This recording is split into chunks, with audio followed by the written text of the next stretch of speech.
Welcome everybody to the 6 p.m. Special City Council meeting of June 11th, 2019. Let the roll call reflect that all council members are present. I've asked Vice Chair Chaburka to lead us in this evening's Pledge of Allegiance. Please rise. I pledge allegiance to the flag of the United States of America and to the republic for which it stands, one nation, under God, indivisible, with liberty and justice for all.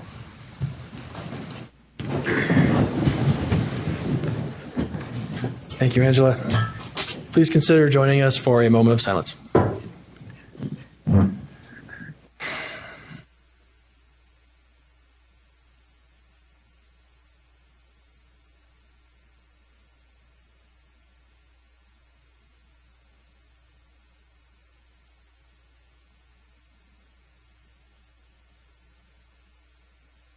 Thank you. Okay, first item on our agenda is recognitions. We've asked Vice Chair Chaburka to read the joint proclamation declaring June 19th, 2019, Juneteenth Freedom Day in Ogden City. And I am happy to do so. Thank you. This is a joint proclamation declaring June 19th, 2019, Juneteenth Freedom Day in Ogden City. Whereas Juneteenth is the oldest known celebration commemorating the abolition of slavery in the United States and the emancipation of African American slaves throughout the Confederate South. Union soldiers landed at Galveston, Texas on June 19, 1865, with news that the war had ended and that the enslaved were now free, more than 2 years after the Emancipation Proclamation was issued on January 1, 1863. Until that day, slavery had been relatively unaffected in Texas by the Emancipation Proclamation, and Texas had even been viewed as a safe haven for slave owners to relocate with their slaves because the state experienced no large-scale fighting or significant presence of the Union troops. And whereas on that first Juneteenth, a name that combines June and 19th, the people of Texas were read General Order Number 3, which stated, "The people of Texas are informed that in ordinance with a proclamation from the Executive of the United States, all slaves are free.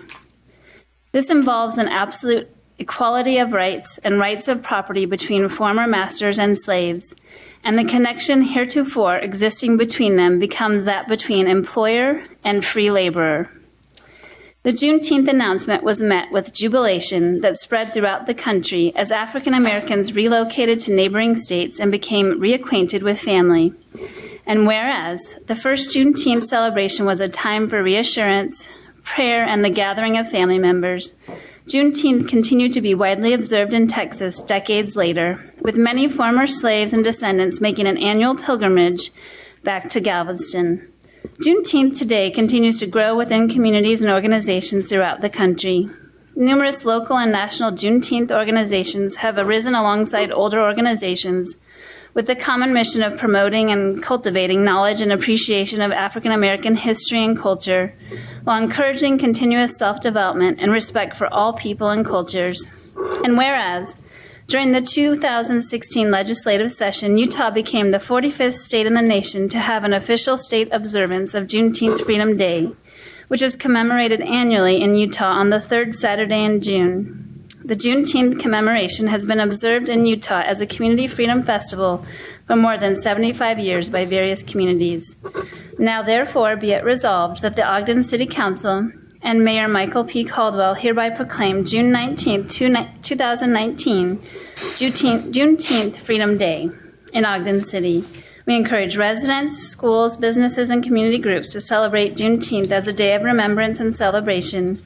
We appreciate the significant efforts of those in our community and state representatives to make this special holiday an official observance. So I would like to make a motion to approve this joint proclamation. Second. We have a motion by Vice Chair Chaburka, seconded by... We have a motion by Vice Chair Chaburka, seconded by Councilmember Lopez, to approve the joint proclamation declaring June 19th, 2019, Juneteenth Freedom Day in Ogden City. This is a voice vote. All in favor? Aye. Any opposed? That passes.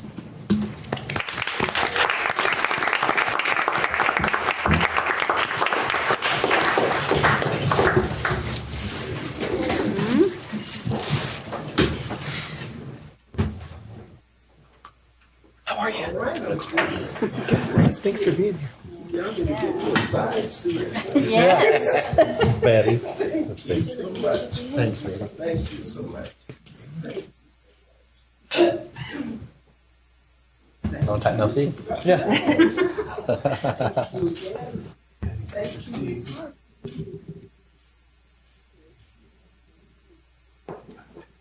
Would you all like to come up for the picture?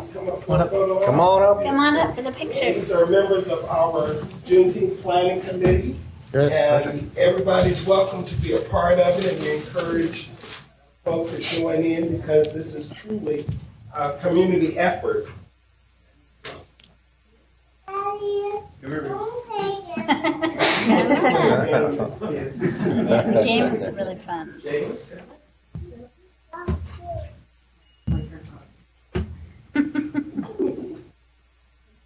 All right. Yes, ma'am. Everybody looking here.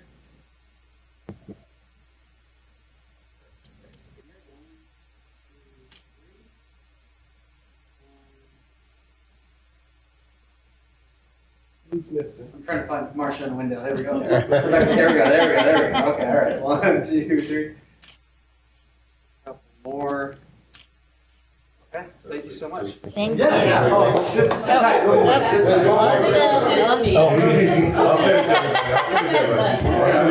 at that. Yeah, that's pretty impressive. All right, look at this. They taught him that in school. Yeah, look at 1, 2, 3. Okay. Yeah. That's great.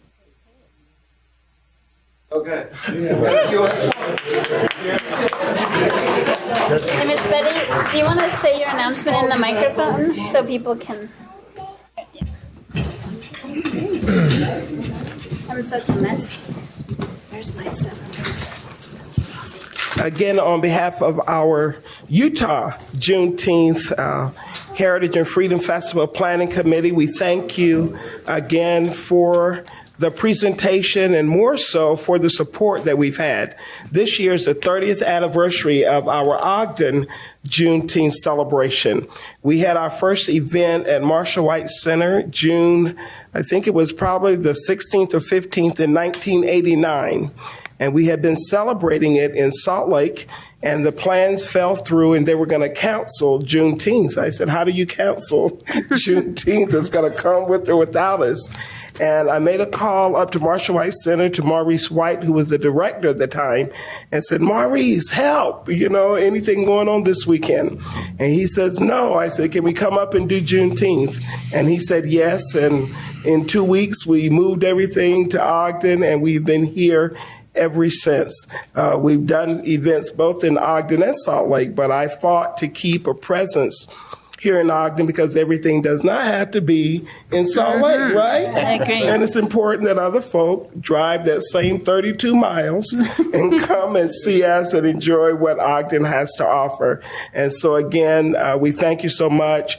We've been able to get support from the Arts Council, our Arts Grant as well, and we thank you for supporting those efforts and everything else you do to promote diversity and inclusion throughout our city. Thank you, and we look forward to seeing you all. Mayor, are you in town this weekend? Yes, see, took them too long.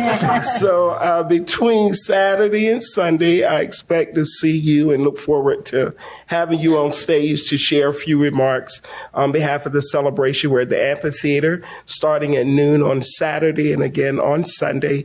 Mr. McQueen and his band will be there on Sunday.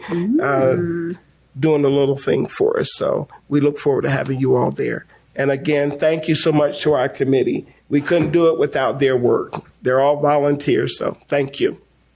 Thank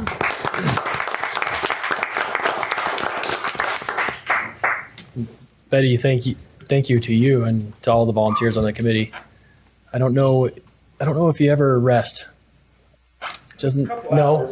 I see some people that are close to you that maybe stop in to see you at home and they don't ever see you sleeping. Does she ever stop and sit down or lie down or anything? No. Nothing. Oh, God bless you. 3 hours of sleep, Tom. 3 hours. That's all you need to function for the next 5 hours, right? Okay. Well, thanks for everybody for all the work you guys are doing, and thanks for being here tonight. And I forgot to remind our wonderful mayor and council, I know you're doing budgets right now, right? Oh, Isn't it about Yeah. this time? Come to the Come to the mic. Mike, yeah. Y'all no better give me the mic. We'd love for you to consider putting in funding for Juneteenth since it is a state holiday, some base funding so that it will help us each year to get started. Again, as a community project, raising money is very difficult and it's a lot of work. I was on the computer today trying to submit a couple of proposals, and that's what we do to get funding. So we'd love to be able to have some base funding to help us get going each year and support the work that we're doing to make sure it continues beyond my lineage here. Thank you. Thank you. You want me to give you a suggested amount? I was just coming. About 10,000 would be a good effort there. Thank you. Thank you. Thankfully, these records live on in perpetuity, so if you ever do take a nap, the record will always be here. Okay. Thank you. I should have said 30, one for each year. All right. Next items on our agenda are reports from administration. We'll first be hearing on arts ordinance amendments. We'll be hearing from Mark Strafford on that item.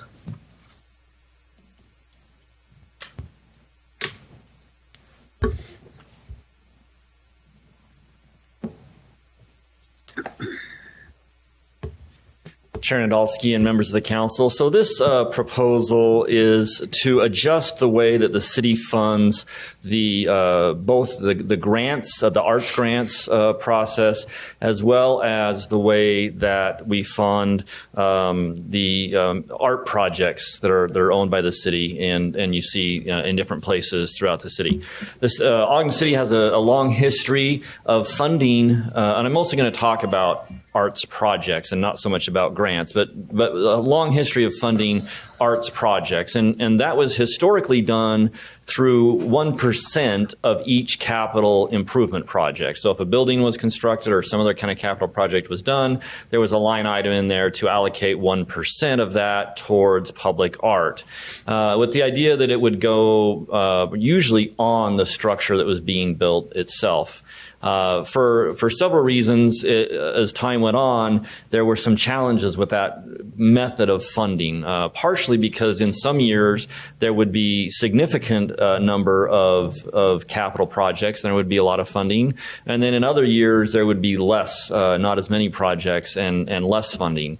And so it was hard to really figure out, okay, what money is going to be available and how is that going to be utilized. So in about 2016, there was a proposal made to stabilize the funding for public art projects, and rather than just taking 1% from each capital project, it was proposed to take more of a static number each year that was representative of more or less kind of the average amount that had been generated in the past, or to at least have some stability from year to year for public arts funding. And so at that time, there was a decision, or at least a proposal and a decision made to fund public art projects with $35,000 a year from Business Depot Ogden revenue, $40,000 a year from the water fund, $15,000 from sanitary sewer, and $10,000 from the storm sewer, which added up to $100,000 a year. So that provided some stability in funding, but it also untethered the funding from the individual projects, which then led people to sometimes ask, well, how come you're funding it this way? What's going on? And so there was great intention of making the stability happen, but then people every year got confused, or at least if not confused, they questioned kind of how the sources of funding were working. In the meantime, on the grant side, arts grants started out at a lower number. I can't remember exactly where we started with arts grants, but over time that's increased up to about $100,000 a year. And so now what you're being proposed with is an ordinance that would combine those two funds together. So instead of having a separate fund for grants and a separate fund for public art, the proposal is to fund those together and to use 100% of BD BDO revenue rather than, and no longer take any money from the enterprise funds. And so what would happen now is there's when in our ordinance with BDO lease revenue, there are specific targets or specific numbers of amounts of money that are used for different things in the city. And what this would do would authorize $200,000 a year from the BDO lease revenue to go towards the combination of arts grants and public art. With the stipulation that if that fund has more than $500,000 in it at the beginning of the budget year, that there wouldn't be any funding in that particular year. And so that's a pretty straightforward way of explaining it. By putting a cap on the fund, it doesn't get too big. I do want to clarify one thing about that, however, that I think some of you had a question about, and that is, let's say that there's a plan for some substantial public art that's going to take a lot of money, and there's some concern about, well, how do we fund that? So the $500,000 cap is based on unappropriated or unencumbered, it's based on unencumbered funds. So as soon as you identify or are presented with a capital, with an art project, and you've said, yeah, we're going to devote a certain amount of money to that, even if it takes a couple of years to fully fund that, once you authorize it and authorize funding, then that is encumbered. And so there's still the ability for that fund to grow or to at least have money in it, even while there's an accumulation of funds for a potential big art project. It's only the unencumbered funds that would set the cap in place. So with that, I'm open to any questions you may have. Thank you, Mark. Any questions for Mr. Stratford? I have questions. Yeah.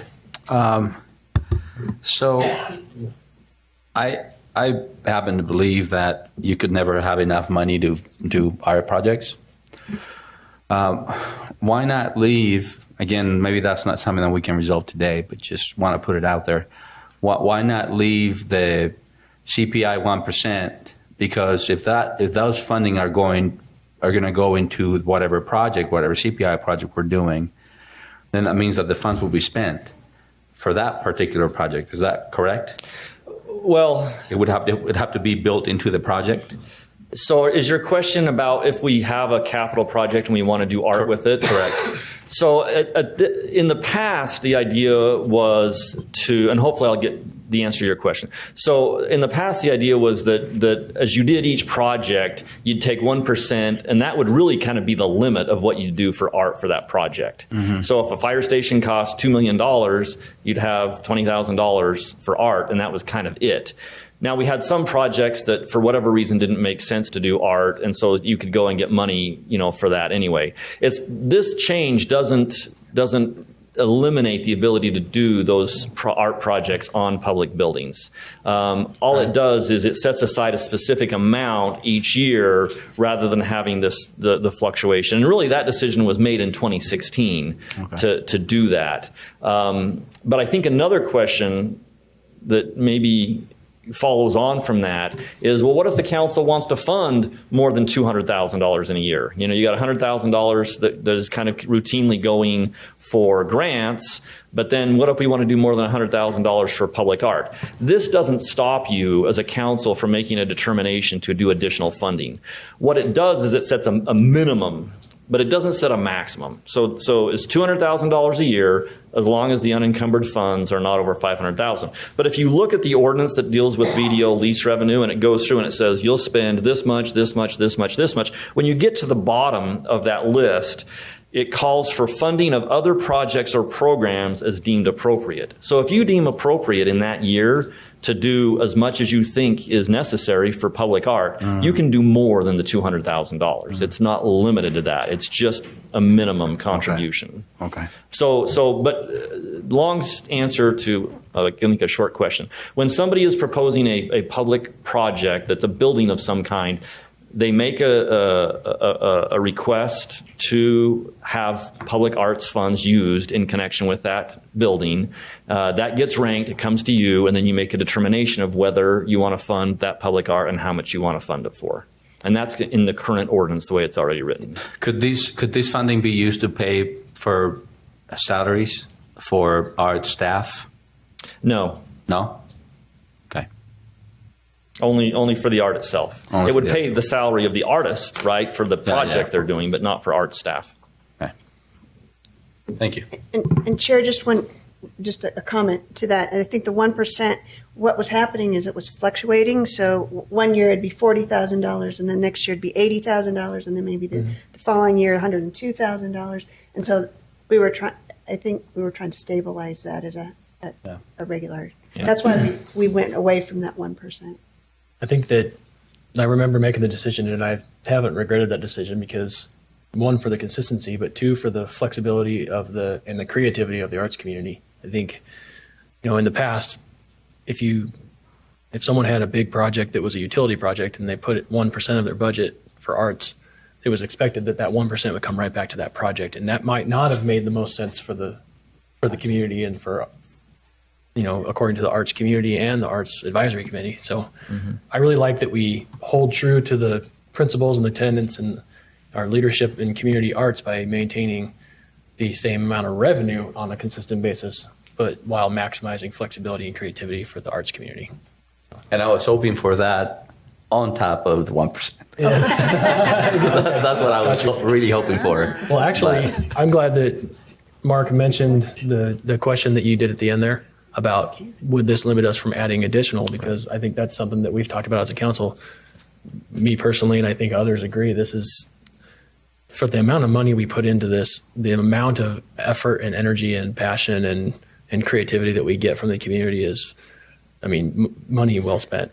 So I do think that there's a lot of hunger on the council side to do more, and so we're glad that the ordinance doesn't limit us to do that. Right. Okay. Thank you. Thank you. Yep. Thank you, Mark. I appreciate that. Okay.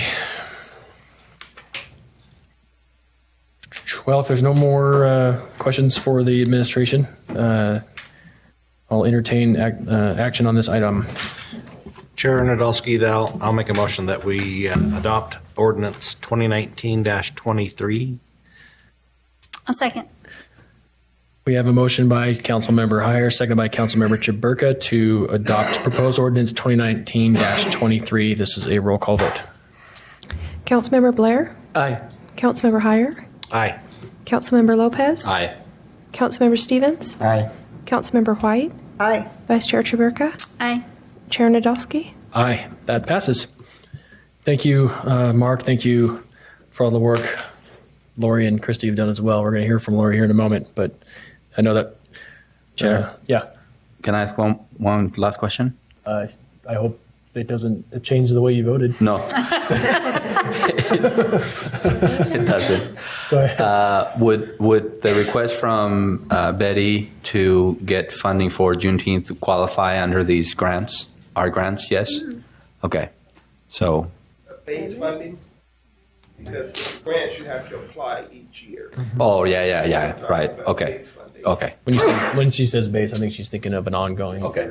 Yeah. But I think that's something we can talk about on Friday morning in leadership too. Mark, did you have something to add? No. Okay. Thank you. Okay. All right. Back to the regular scheduled program. Item 4B, Arts Projects. Lori Buckley is with us this evening. Thanks for being willing to come back to us. Of course. Good evening, council members. Thank you for having me here today. And first of all, I would like to thank you for all that you do to support the arts community. We have an amazing and vibrant, very creative arts community because of your continued support. So I just want to thank you for that. For the record, my name is Lori Buckley, and I'm the arts coordinator for Ogden City, and I'm here today to present 4 proposed public art projects and request approval of the proposed ordinance 2019-26. Each of these projects that I'm presenting today have been reviewed and recommended by the Arts Advisory Committee. They have been reviewed and recommended by the Community and Economic Development Team, and they've also been approved by the Planning Commission earlier this year on April 3rd. The projects were also developed using the guidelines set out in the Public Arts Ordinance 2016-22, and as well, they adhere to the goals and strategies in the Master Plan for Arts and Culture and the Master Plan for the Creative District. The first project we're going to look at is the corner of 25th and Washington redesign. So this project has a funding request of $200,000 with additional supporting funds that have been secured, $50,000 from RAMP and $30,000 from CIP. The corner kiosk, or that area, serves as a central hub for arts and culture, events, information for locals and visitors alike. This has been completed in 2 phases. You haven't seen first phase because that was a CIP project, but that's about 75% complete and included the building improvements, getting the corner kiosk open to the public, which occurred in October of 2018. The design concepts and construction documents have been completed, and the community event information board, which is an addition onto the building, as you can see, that has all the posters hung on. That's going to be completed in the fall of 2019. Phase 2 is what we're asking additional funds for art money, is going to start in fiscal year 2020. This part of the project's also been approved by Planning Commission, and that will include the plaza renovations, which is the seating, the color strips, and the removal of the concrete to change it into these pavers. The digital messaging board that will exist on the building, and an iconic art installation. The estimated completion date of this project will be fall of 2021, but that date could change depending on when the art call is selected and what the artist's installation date falls on. The second project we're going to look at, let me just change the page here, is the Nine Rails Creative District Arts Plaza. This project is in pre-development stages, so our funding request of $150,000 is for the first phase of development for this project. Phase 1 will cover design concepts, any engineering costs, and possibly construction documents. The plaza will function as the epicenter for the Nine Rails Creative District and give us a programmable space to use for the community, and it will also transform a previously blighted area of downtown. CED will be completing the motel demolition and infrastructure improvements. So a tentative date, and this is just my best guess, would be that phase 2 will occur in spring of 2021. So I can give you a better date and a better estimation of the next. We'll come back again for phase 2, but that will be after the design concepts, and I can get some ideas on cost of the actual plaza improvements. Next project is the Grant Avenue Promenade Junction Walls. The funding request for this project is $200,000, and this will entail installing public art on 5 50-foot by 30-foot panels all along the Grant Promenade. Installing of these public art pieces will actually put the finishing touches on the Grant Promenade project. And part of this project that's very important is that the diversity of Ogden will be a key focus in the call for art for this project. And then we will also be looking for designs or proposals that include 3-dimensional or lighting features for enjoyment at night. An estimated completion date of this project will be spring of 2021. And then our fourth project is the installation of the directional sign in the Junction Pocket Park, location at 2250 Kiesel Avenue. The funding request for this is $20,000, and the funds will cover engineering and installation of an existing art piece. The artwork was completed for installation in 2016 at 23rd Street in 23rd and Kiesel, but the location and engineering needs were prohibitive, so it wasn't unable to be installed there. The installation of this piece will coincide with the park construction. I understand that there is a line item in the budget for the 2020 proposed budget for this park to go forward, but I don't have a better estimation of date for this to happen until we for sure get that approved. So what happens next? Upon your approval of these 4 projects, the funds will be encumbered. The call for artist proposals will be drafted and approved by Ogden City Arts Committee and the legal department and released to the public. Submitted proposals are then reviewed and ranked by the Arts Advisory Committee. Those recommendations are then given to the mayor for the final selection of the artist and the project. The winning artists are then notified, and then construction of the art pieces or projects are started. And that gives us a better idea once we're in that place for a better estimation of the installation date. And then we come back to you with a report on the new public pieces once they're done. So, do you have any questions on any of these 4 projects? Any questions for Mrs. Buckley? Why does it take so long? We want it now. I agree. I don't know, just time of crafting a really good call so that we can get it out there long enough and get some good proposals, and just I'm it's kidding you slow. more than anything. So thank you. All right. How do you work to try to address the diversity piece that you mentioned in that particular parking garage to attract the correct artist? How are you going to go about that? I'm going to be working with Viviana Felix, the diversity officer, and the diversity commission to craft verbiage that will be consistent for what we're looking for this art piece. Okay. So that will be, there'll be some work put into that. Okay. And I have kind of a follow-up question. I apologize, I wasn't here last week for the discussion that was further.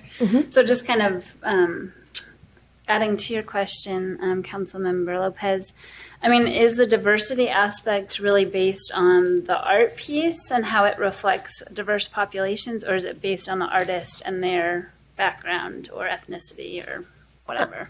No, I think we're crafting the call for it to reflect the diversity of Ogden. So I think we're looking at them doing some research and maybe we'll give them information in the call about what our demographics are, and so that they can research the history of Ogden, and we get some pieces that, because there's 5 different panels, so there's a good way to represent quite a bit of it in that project. So I think that's more of the direction that we're heading with this.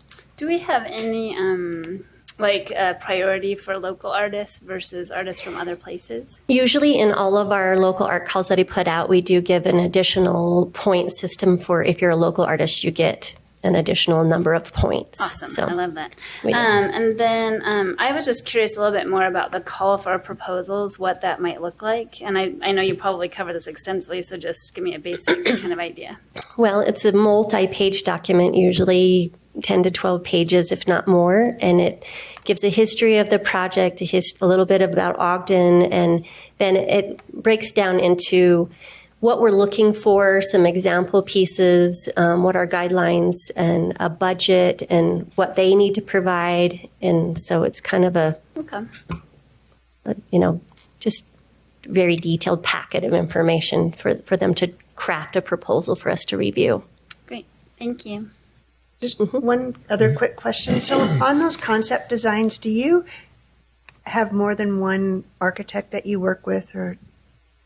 Yes, for the Arts Plaza, perchance. Yeah. If the funding is approved, we can put it out for a request for proposals from differing architects, to get several different plans or ideas. Mm-hmm. So there isn't just one that we're working with. If you add up the projects, they're probably a little more than your yearly budget. So you have funds already set aside to accomplish some of these projects then? Yes, there is. We haven't done a major public art project, so there is plenty of money in the arts fund at this point. And if we fund all 4, it brings us down to $424,000 left sitting in the public art account. So there's plenty of money to fund the projects. All right. Did you mention the partner match contributions in your presentation? The what? The other external funds that are going to these? Oh, yes. Did you mention that? Okay. Yes, I'm sorry. I think I left that off. We do have a department funding that in our own arts, culture, and events department that there's $10,000 towards this project as well. Okay. Was there ramp monies too? Or? Yeah, ramp of $50,000 and CIP funds of $30,000. Okay. Gotcha. When you have this call for art, do dynamic art projects get points, over Dynamic, like or interactive? things that are or- interactive, or they move, or they something, something that's really catchy, I guess. Yes. I mean, I believe so. I mean, they are reviewed by the whole Arts Advisory Committee, and we do think about these aspects when we're reviewing projects, like how does the public interact with these projects? Because I feel like if they are interactive or dynamic in that way, that you're going to get a better response from them. So they probably would score better, yes. So you don't just put that out in your RFP or whatever it is you do, that We put suggestions. how they get scored. Yeah. Well, we usually don't break down exactly how it's scored, but you can definitely say, projects that consider diversity are going to be scored higher, projects that include light. So this is how we get kind of push them to what we want. Or I would say movement. Light or movement, Yeah. yes.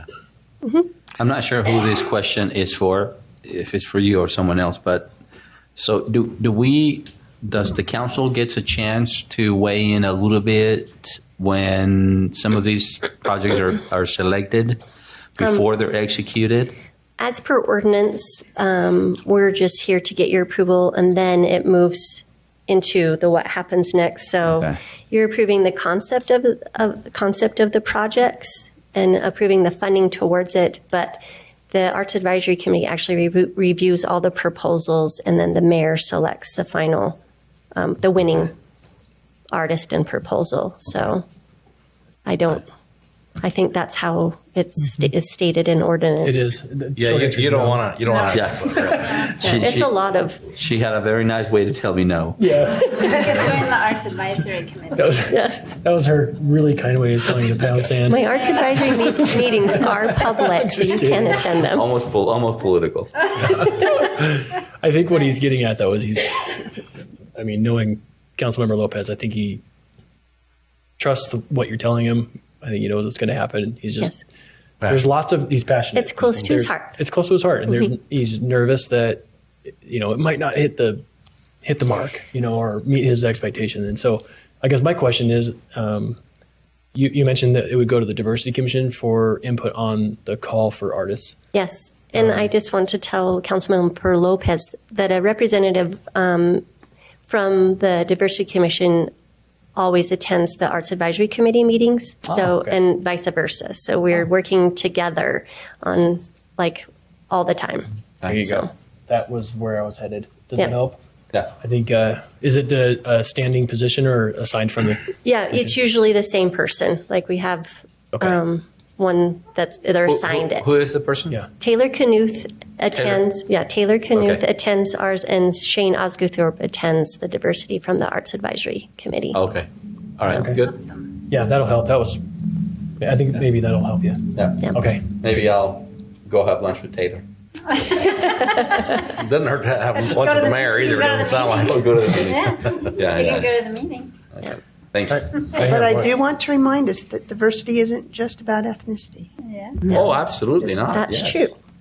That's why you should come to the meeting, to a lunch. Are you buddy? Yes. All right, I'm Yeah, coming. buddy. Yeah. Tacos 2 for $1. All right. Wednesdays. Do I get to If come and Taylor's watching, represent he's the buying. aged? What's that? And Do I the get to come aged. and represent the aged? Yeah.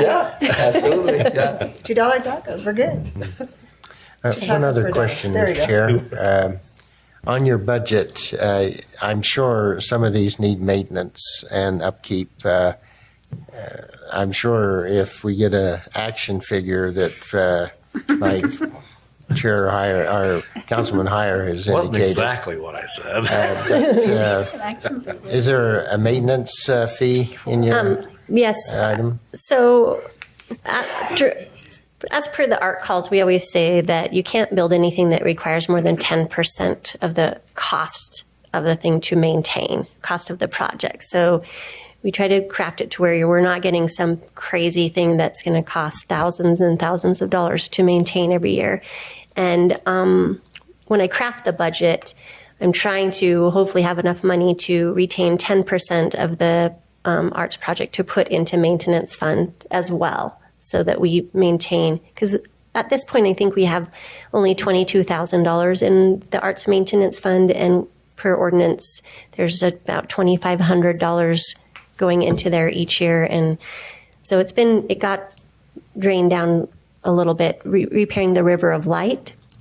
And just building that back up by putting 10% of the budget back in there, along with that $2,500. Was this 10% of the project then? If it's 200,000, it would be 10% of that then? Hopefully, if my math works correctly, I might not be able to put the full amount in, but I'm hoping to retain a portion of the budget to put into maintenance fund. Last question Okay.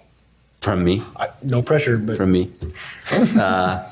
So I think you said there are 5 canvases in the park. 5 panels, yes. Panels. Mm-hmm.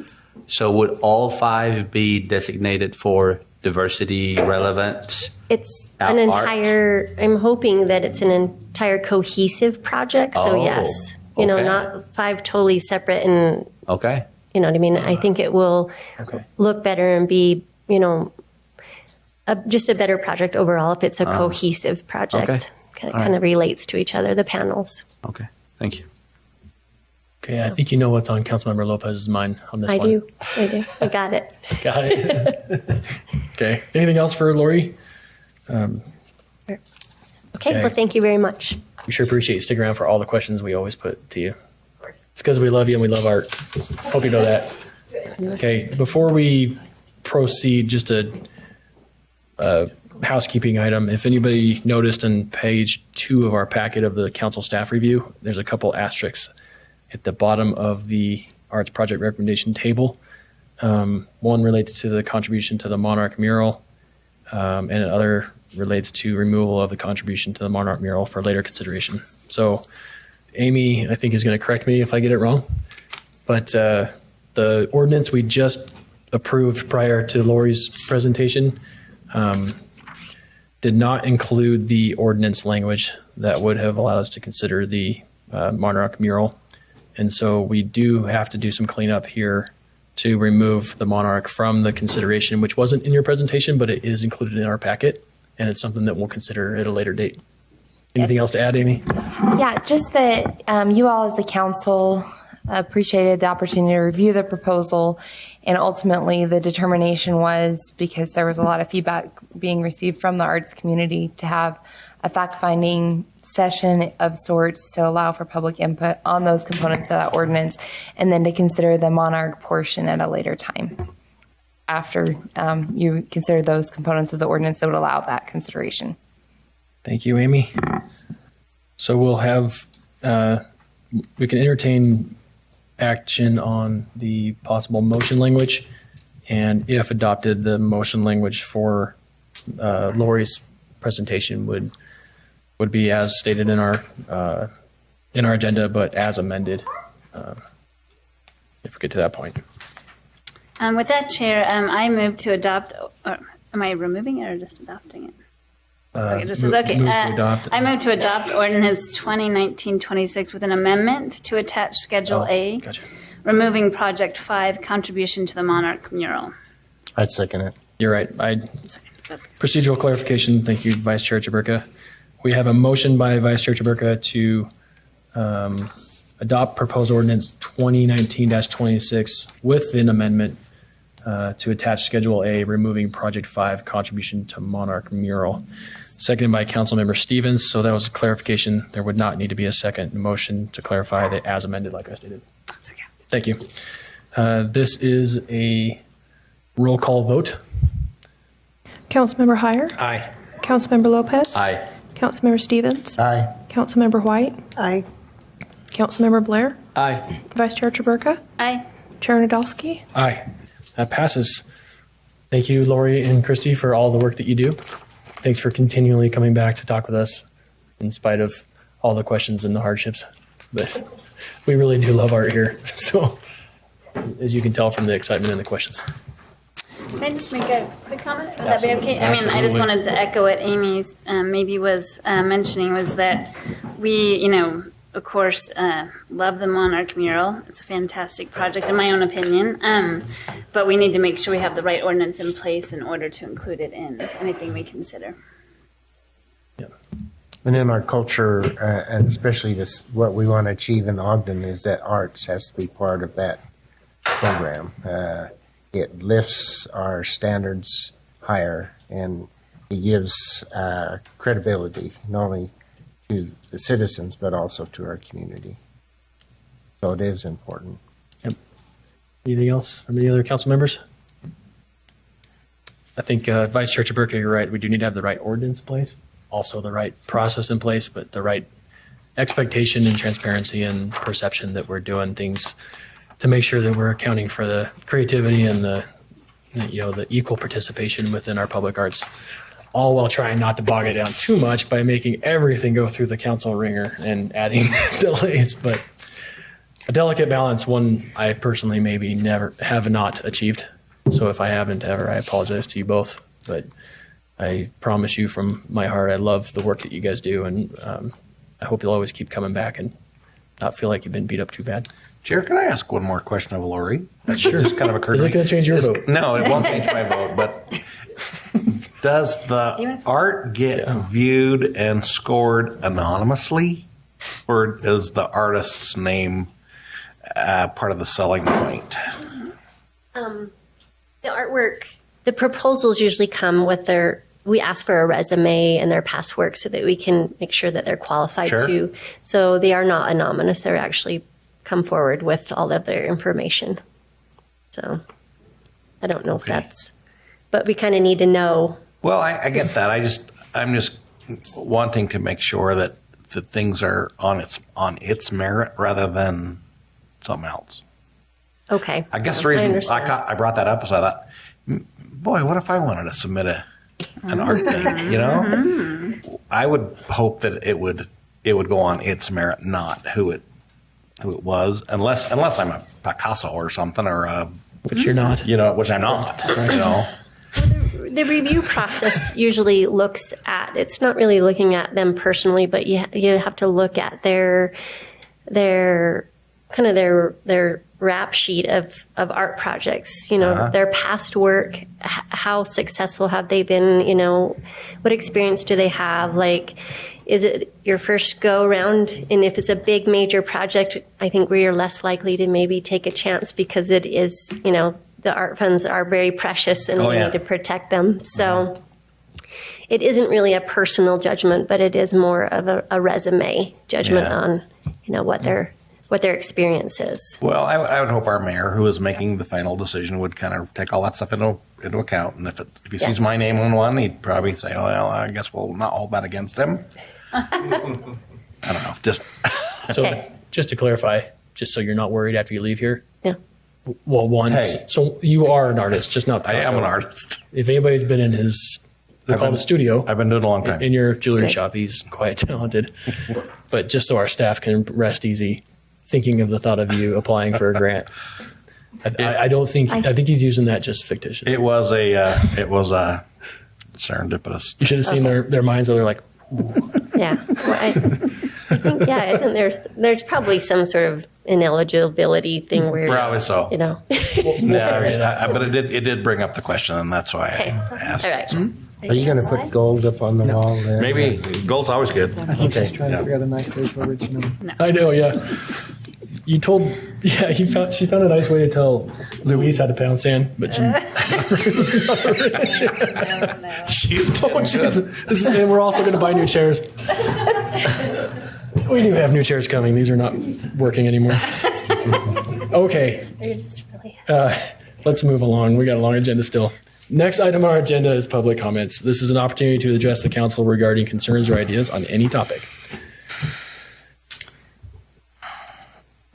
Ms. Costello, I think you know the routine. State your name and limit to 3 minutes. Good evening, Council. Angel Castillo.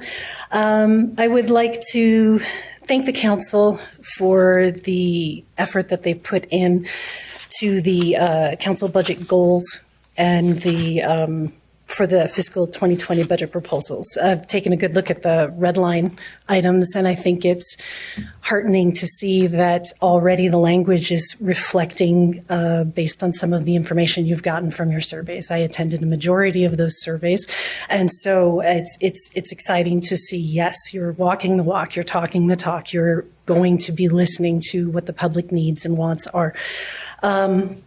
So that's an amazing thing, and it's very clear that the goals that you set for outreach, communication, transparency, and fiscal responsibility are reflected, and you're not even in the budget yet. So I think that's things people are going to be very excited to see, that their voices really have mattered. And especially that we're changing the language for youth sports and sidewalk potholes, infrastructure. It's an important thing.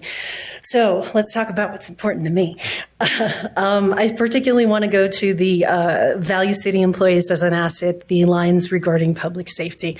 I've been talking to you about this for over a year now, and we really need to figure out how we're going to raise the compensation for our public safety officers. We're most continually going to lag behind Salt Lake City for officer pay, but we need to make an effort to close that gap and then buffer with soft benefits. The gap will always be bigger, and SLCPD is negotiating as we speak, so it's going to go up even more. The current budget is 2% pay increase, and in order to really make a difference, you really need to try your hardest to get it to 6 to 8% with soft buffered in assets as an employee, whether that looks like flex time or that's something that an officer would decide what's appealing. And I'm aware that it takes $1 million to give a 2% raise. And that means that if you really want to make a difference and keep our officers here, you're taxed to find $3 to $4 million in your budget. Over the last 3 years, we've lost 28 offers to SLC, and we are losing 6 more this month to SLC and Brigham City. That's alarming. Public safety is also felt at the Ogden PD administration level. We lost an amazing HR manager to Bank of Utah for $20,000 a year with less responsibility. We're losing engineers for $15,000. So this is something that as we move forward and we grow as a city, it's imperative that we are doing what we can to keep our officers here. As our population grows, we need to maintain an experienced police presence, and so I strongly encourage you to dig and find that $3 to $4 million to close that gap. Thank you. Anyone else care to address the council? Lori, you've had enough? Okay. Christy hasn't said anything yet. Well, before we move on to comments, the mayor, you said you were heartened to see the changes in the guidelines. We're heartened that someone else read them, so thank you. Comments from the mayor? Sure. A couple things really quick. Ms. Castillo, I can assure you that is we talk about that almost every day, every week, and that is one of our number one priorities as well. So I appreciate your comments and your support of those people that put on a badge and do one of the hardest jobs there is. And then I also want to say that I really believe, having been around arts and events and expression, that really that's reflected by the people that often administer that. And this arts community would not be as robust and growing so much if we didn't have a Christy McBride and a Lori Buckley. They put a lot of passion into that. Those are passion-based projects, and we're very lucky to have you two, and we really appreciate all the work that you put into this. It's, as been mentioned, not always easy going through city processes to get things to happen quickly and reflect what you want, and art's different for everybody, but they've been very fair and even how they've administered that, and we appreciate the amount of engagement you guys have brought to it. And if it'll put Councilmember Lopez to rest, I have never made a decision against the Arts Advisory Committee. They're way smarter in these matters than I am. And so when it comes, you can just pretty much be assured that if they've all passed off on it, that's a great recommendation that I'm going to stick with. My wife will tell you my taste in art is not reflective of hers, and that's probably a good thing. Man, when you let out with that little bit, my wife will tell you, I was like, uh-oh. But you redeemed yourself there. Okay, council member comments. I'll take a few minutes here, Chair. I attended the greeting of the Hof people there in town today from Germany, and I'd want to thank Amy for providing the activities that are going to be the rest of this week and into next week. They've got a full slate of events going, and Ed has helped out a great deal with the athletic aspect of it. And so they are well taken care of, and I appreciate her work and Ed's work on that. The car show was outstanding. There's hard work there, but the temperature was just right. A little windy, but that's all right.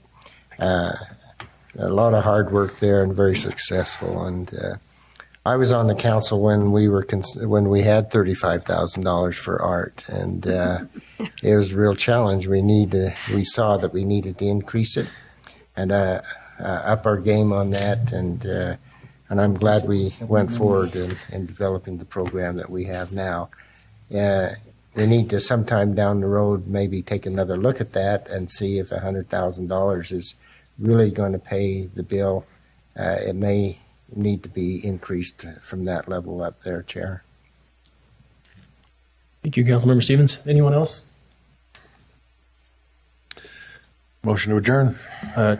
Before we entertain the motion. Oh, you want to talk? Well, yikes. Now I don't even remember what I was going to say. So sorry. I was just going to clarify for Councilmember Stevens, the Hof people we have a sister city relationship with Hof, Germany, and we've got some visitors in town. And so we've got a lot of activities planned and hopefully we'll all participate in. And that's been a great relationship. Okay. I'll entertain a motion to adjourn. Councilmember Heyer. I already did. Second. Thank you. Motion by Councilmember Heyer, second by Councilmember White to adjourn. This is a voice vote. All in favor? Aye. Any opposed? That passes. If you arrived at this meeting late, we still have another meeting coming up where we'll have public comment again. Thanks, Lori and Christy. Good night, you guys. Thank you so much. Ooh, that's the Grand Canyon.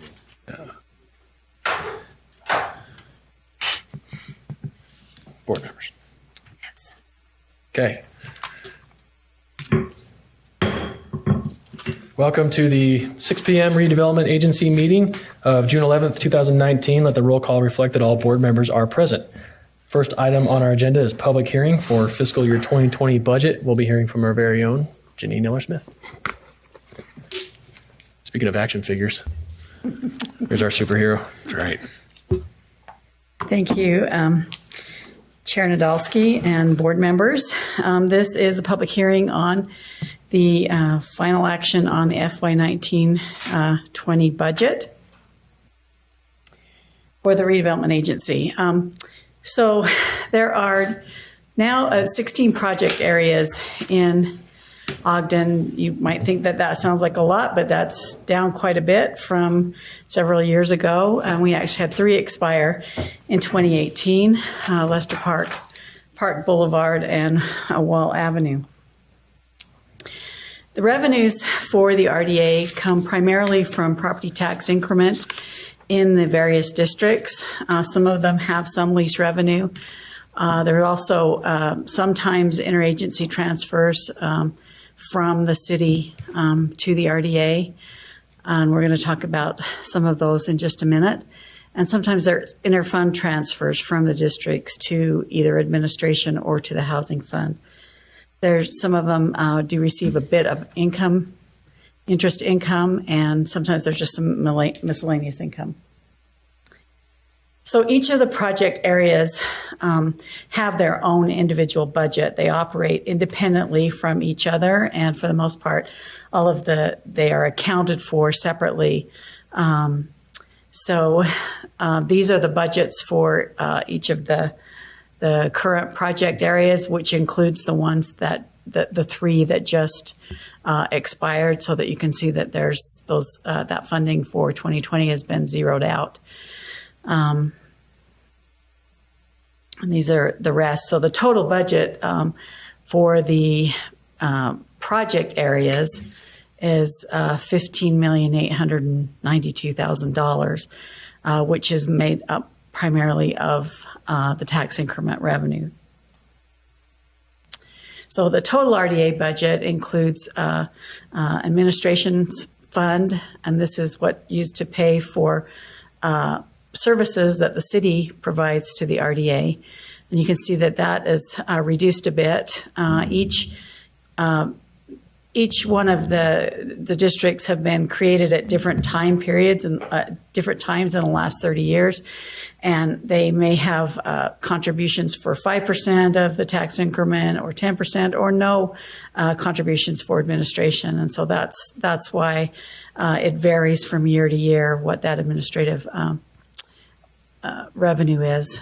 As the districts we mentioned, the tax revenue, tax increment revenue, and then the housing budget is made up primarily of inter-fund transfers that come from the districts to the housing, or from the city to the housing. This year, there's a significant amount of money coming from the city to the RDA, and it originated with BDO lease revenues. And this is a summary of those. As we talked about in the work session, oftentimes project areas, they're spanning years and years. And at the very beginning of the project area, there'll be contractual arrangements that are approved by the board that require payments over several years. And so many of these transfers are to cover some of those contractual arrangements in the various project areas. So track line, 25th Street, Adams, the junction in CBD, and then also we made some arrangements. The Quality Neighborhoods is another commitment that we've made. So we had some money transferred in the FY19 budget to purchase some properties, which the board has already approved in the River Project, and that's the Hoffman Cleaners property, which we're using to help develop in that River Project. So there are three proposed transfers from BDO lease revenue that the board hasn't received a lot of information on, and it kind of varies depending on the project. But the first is the Gramercy Square infrastructure. So that's proposed to be transferred to the East Washington urban renewal area because that's the one next to the proposed Gramercy area. As you recall, you have established a boundary for study for the Gramercy project area, but that hasn't been finalized. And so that's why that money is being proposed for transfer to East Washington. The Hostess Road infrastructure in the Continental project area, the Continental project area has been approved by the board. That was finalized in January, but you have not seen a development agreement and you haven't seen a final proposal from the administration on what might be completed in that Continental area.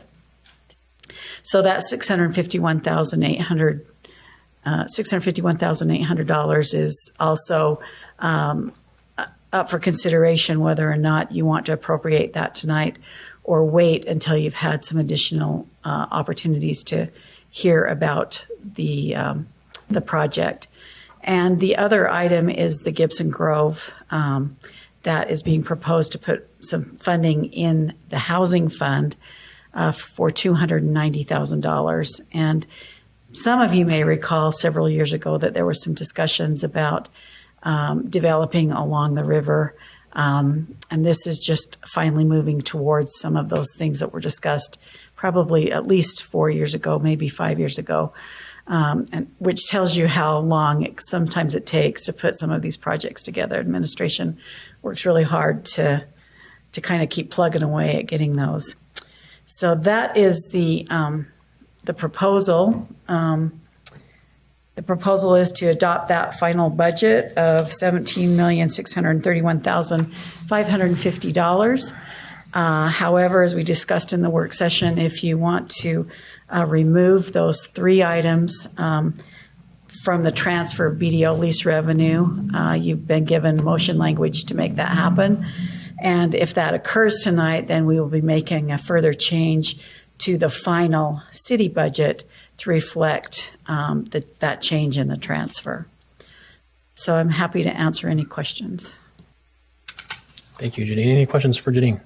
Janine, I have a question, and I apologize. It's kind of back at the beginning of your presentation. Those accounts that you said that are kind of zeroed out now, that have closed. I forget what the word is. But they've Expired. Been expired. So I was like, they didn't die. Anyway, so sorry. I'm trying to think of the right word.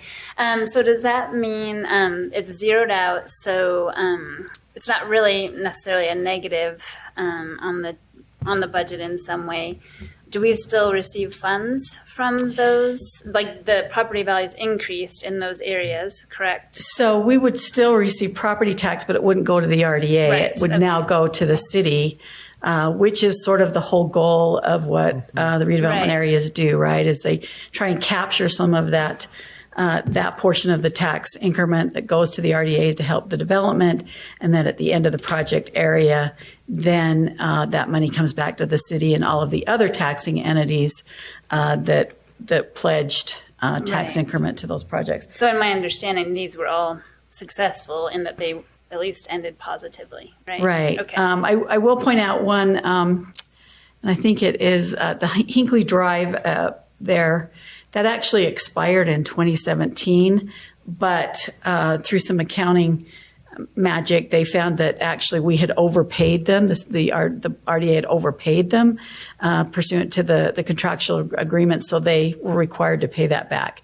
And so that's why it shows revenue in that project area, even though it expired in 2017. And from a budgeting standpoint, I believe the accounting people, they still keep that on the books for, I believe, 5 years. So you can still see it for 5 years, and that's when they can remove it from their line items. Do we have any other districts that we've overpaid on? I think that was probably unique. So I have another quick question if you're done. So on this spreadsheet, you have that the East Washington's 850,575. Right. So that includes the 600 and What's the other? Where does whatever the transfer Where does the is. other 250 fall then? So that would be from tax increment from that area. From that area. Okay.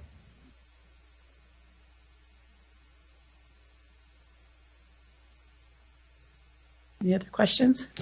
On the items that we're considering holding out, they're still in the budget, but they're in a fund waiting for appropriate information to come forward to either release those funds to those different projects. So what we're saying is that we're not against those projects, but we need more information to consider those. Yeah, so that's the recommendation from the board staff, is that if you're going to remove that from the appropriations, that it just remain in BDO lease revenue fund balance until such time as you appropriate it for these projects or something else.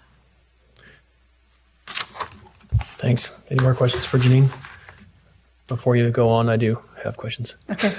I don't think I followed on the answer, but of the 1,000% increase on that East Washington, where is that difference in revenue from? Well, so that's the 600 and It's already generating. so it's already generating. Oh, okay.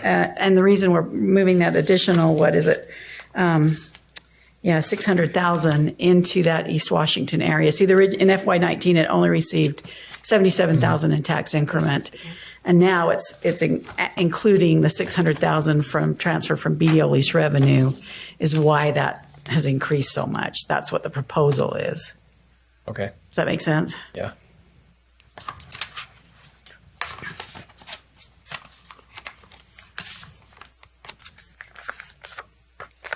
Sorry, we've got a spreadsheet here that we're all squinting at with a lot of this. So. Yes, I would be squinting. I'm squinting too. So.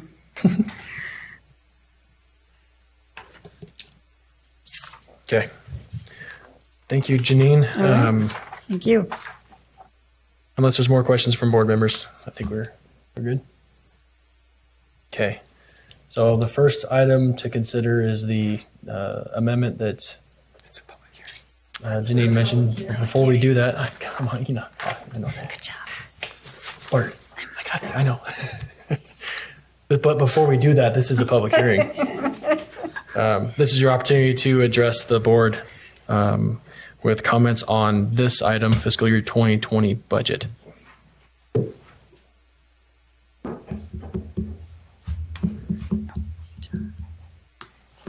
Angel Castillo.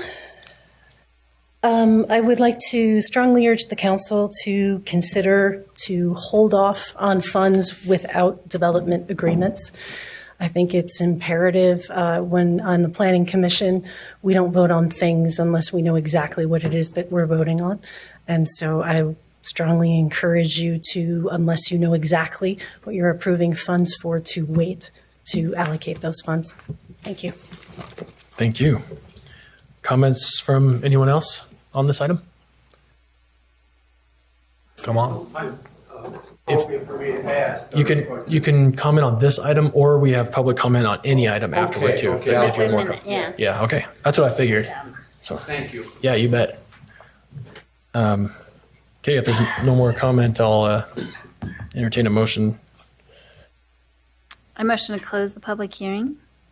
Second.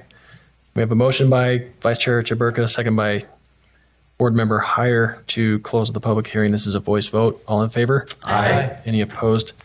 The public hearing is closed. Now we can entertain action on the first item, which would be an amendment to the proposed resolution. Chair, then I want to make a motion that we amend Resolution 2019-8 to remove the following transfers from BDO lease revenue.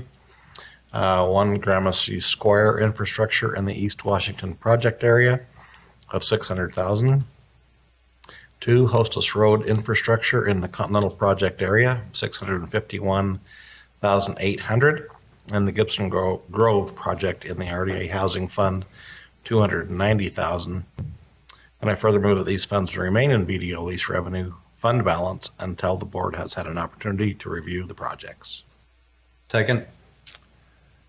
We have a motion by Board Member Heyer, seconded by Board Member Lopez to amend the budget resolution to remove funding for certain projects.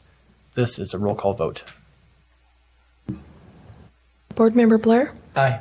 Board Member Heyer? Aye. Board Member Lopez? Aye. Board Member Stevens? Aye. Board Member White? Aye. Vice Chair Chaburka? Aye. Chair Nadolski? Aye. That passes. And remaining on the agenda is the action on the balance of the proposal. Chair Nadolski, I would move that we adopt amended Resolution 2019-8, adopting the RDA's annual budget for fiscal year 2019-2020. Sorry. Second. We have a motion by Board Member Heyer, seconded by Board Member Lopez to adopt the amended resolution 2019-8. This also is a roll call vote. Board Member Heyer? Aye. Board Member Lopez? Aye. Board Member Stevens? Aye. Board Member White? Aye. Board Member Blair? Aye. Vice Chair Chaburka? Aye. Chair Nadolski? Aye. That passes. Okay. Thank you, Janine, for your work. Thanks, Brandon, for your efforts thus far. I don't think our actions tonight are any indication as to lack of support. It's just a procedural thing for us to make sure that we're considering all of the information we need for each of the development proposals. So we look forward to coming back to discuss those items in more detail, and we'll consider funding along with development agreements in the future. Okay, now we are to public comment. This is your opportunity to address the board on any item.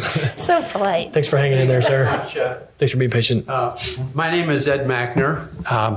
I represent the Earth tonight. I have no self-interest at all in this, except that I'm very concerned about what's happening to our environment. So today I called Mike Lee and asked him to vote for the CCL, the Citizen Climate Lobby, and Mitt Romney. We're in deep trouble. We don't know it, and we're going to have some real crashes soon, and we already are.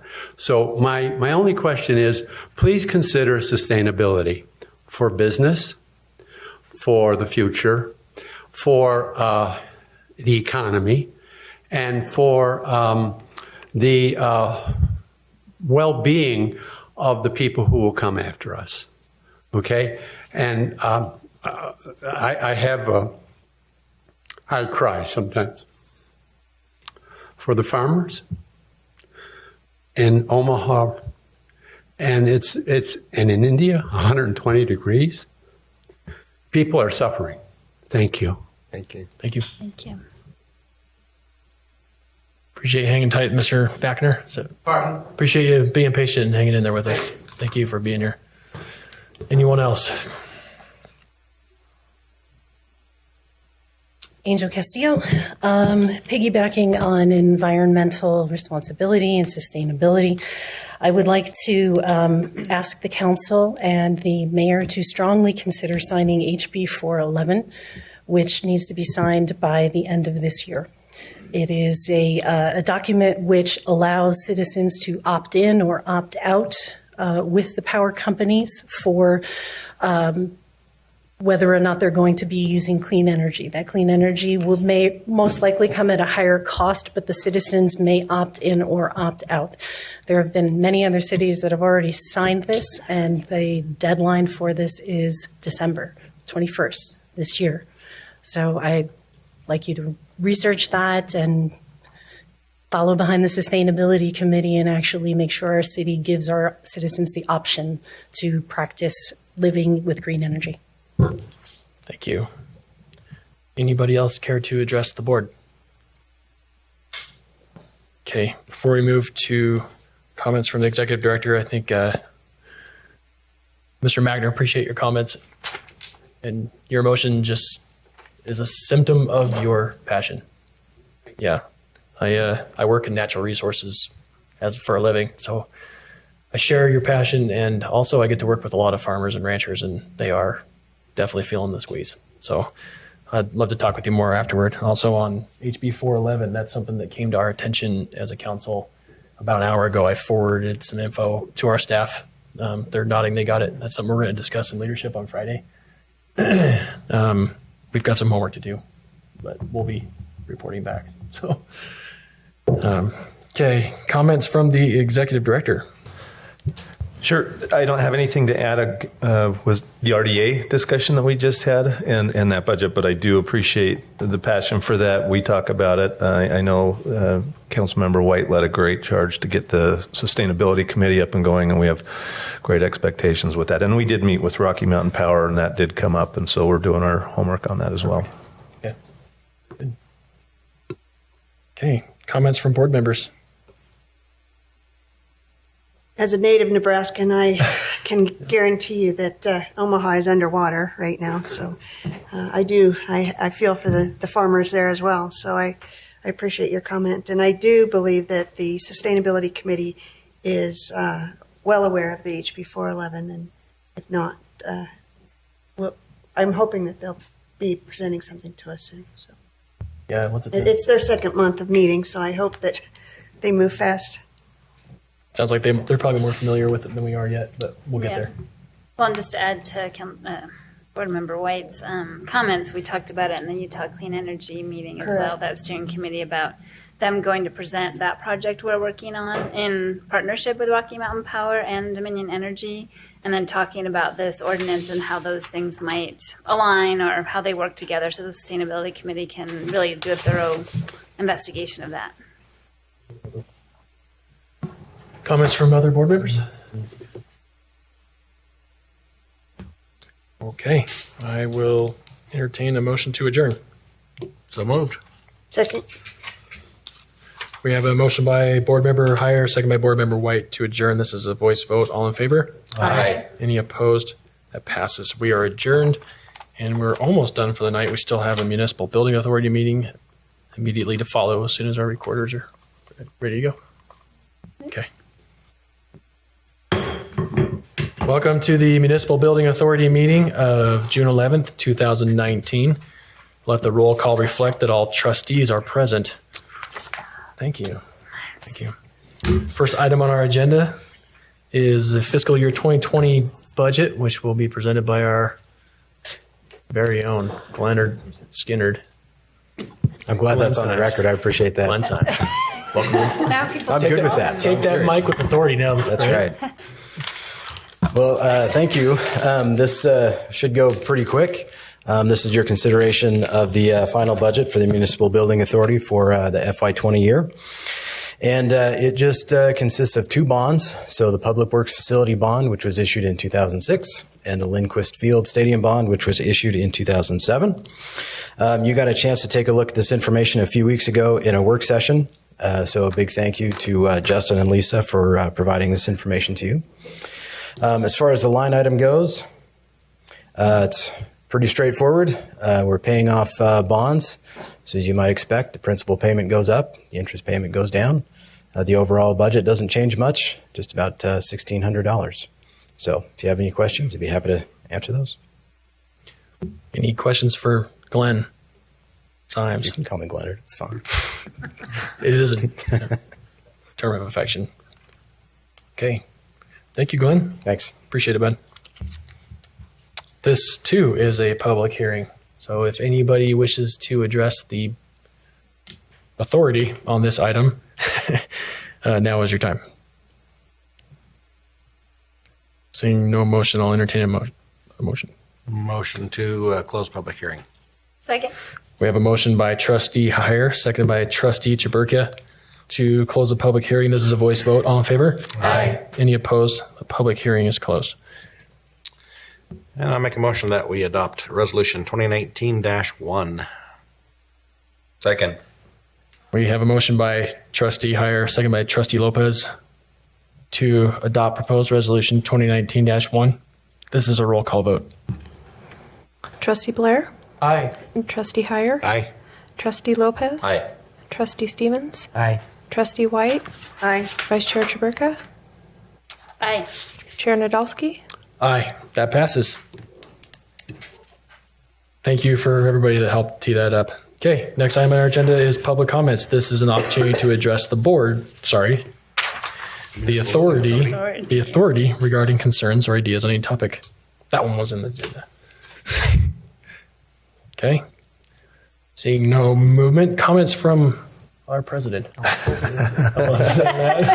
I just say that having a daughter that was class president, this meeting's the only time of the year I get to have an equal or similar title. So nothing to add. Nothing to add. Comments from trustees. Seeing none, I'll entertain a motion to adjourn.